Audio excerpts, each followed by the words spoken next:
Good evening, good afternoon, good morning, depending on the time you get to watch this. Welcome to another of my philosophical challenging ideas that I think everyone should know. Today we are dealing with philosophy of sport. Why do human beings care so much about games? I want you to think about it. Imagine this. A football match begins, 22 players chase a ball across the field. Millions watch across the world. Millions cheer. Millions suffer. Millions laugh. Millions celebrate. When the match ends, nobody has discovered a cure for cancer. Nobody has solved poverty. Nobody has built a bridge. Nobody has produced food. And yet, people cry. They celebrate. They lose sleep. They travel across continents. They paint their faces. They spend fortunes. Why? Why do human beings care so much about games? At first glance, sport seems trivial. A game, a pastime, entertainment.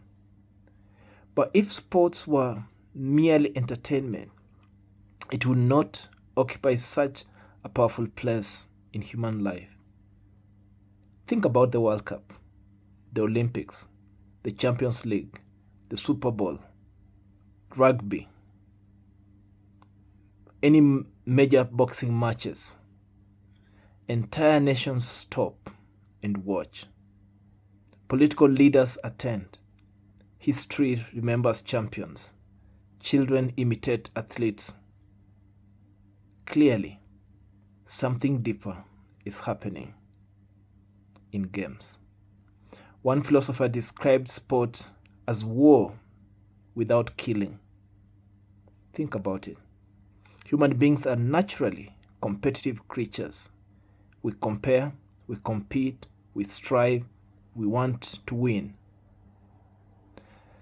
In earlier centuries, those impulses often express themselves through actual conflict. Today, they are often channeled into sport. Instead of armies meeting on the battlefields, teams meet on the playground. Instead of violence deciding superiority, the rules decide superiority. Sports transform conflict into competition.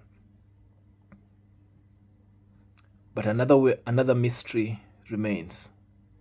Why do people care so much about teams they do not play for? Why do we care for teams that are even in far land of? Fans say we won, yet the fan never touched the ball, never entered the stadium, never trained with the team. So why say we?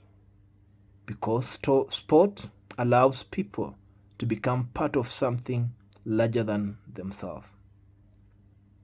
They become part of a city, a nation, a community, an identity. The victory of the team becomes the victory of the fan. The defeat of the team becomes the defeat of the fan. Sport becomes a collective identity. Some philosophers argue that sport is also a form of projection. Many people dream of greatness. Few become world-class athletes. So, we attach ourselves to those who achieve what we admire. Strength, speed, skill, courage, excellence. Those things are things that we admire. Those things are things that are exemplified by sportsmen. And so we project our desire for those things to the players. And maybe that's why we love sports, because it makes us to achieve the emotions of a thing that we would like or we can't. We would love to kick the ball, but we are not able to do it the way Cristiano does it. We would love to run like Kipchoge, but we can't. So we project ourselves on them. The athlete becomes the symbolic extension of ourselves. We see them, we see in them what we wish we could become.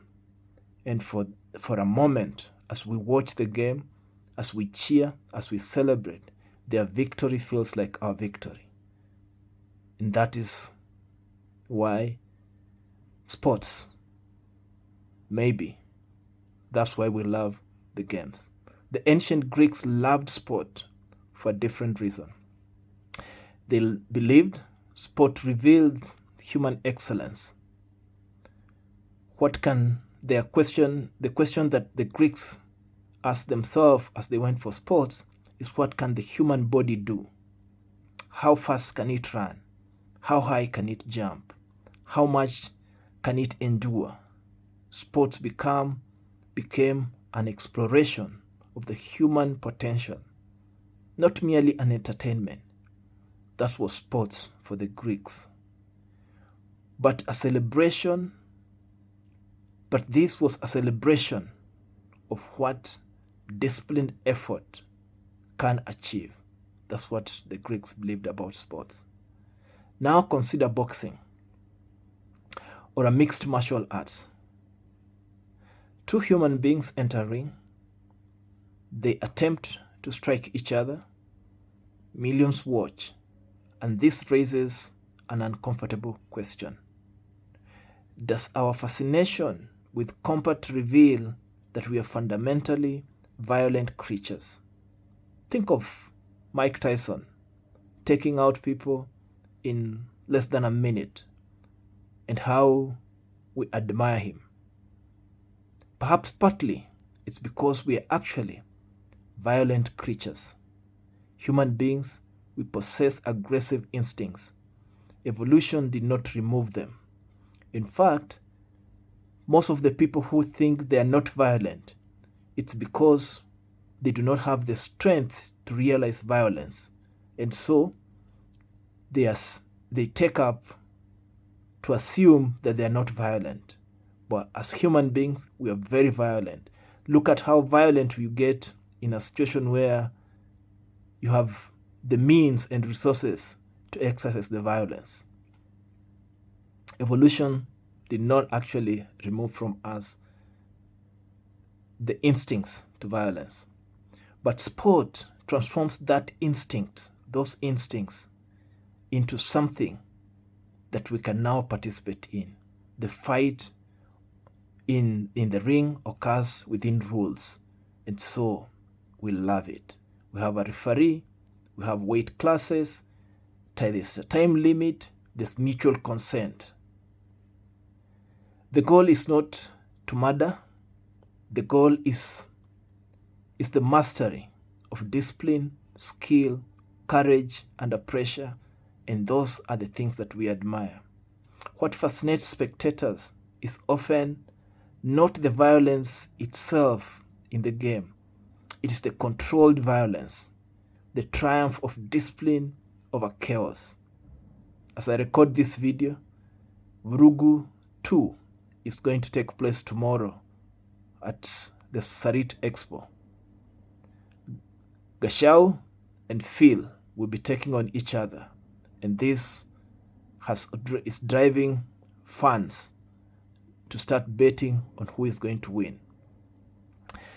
The triumph of discipline is what we are going to witness tomorrow. Now, have you ever noticed that losing actually hurts, even when nothing important is at stake? A game ends, life should continue, yet disappointment feels real. Why? Because sports compresses life into a simplified form of effort, risk, failure, success, perseverance, sacrifice. And these things are really important to us. Sport mirrors life itself. That's why victories feel meaningful and defeats feel very painful. Perhaps the deepest insight about sport is this: human beings do not live by survival alone. If survival were enough, nobody would play games. Nobody would climb mountains. Nobody would run marathons. Nobody would attempt world records. Human beings seek meaning. And that's why we go for challenges. That's why we seek achievement, excellence. Sports provide us a stage upon which those aspirations can be actualized. The philosophy of sports reveals that games are not just about the games. They are about competition, identity, community, discipline, excellence, and what it means to be human. That's why football match can unite a nation. That's why boxing match can capture millions. And that's why sports matters. In the next time you watch a match, ask yourself, are you merely watching a game, or are you watching humanity perform one of the oldest games, the pursuit of excellence against resistance? Hope you've enjoyed another of my video on philosophical challenging ideas that I think everyone should know.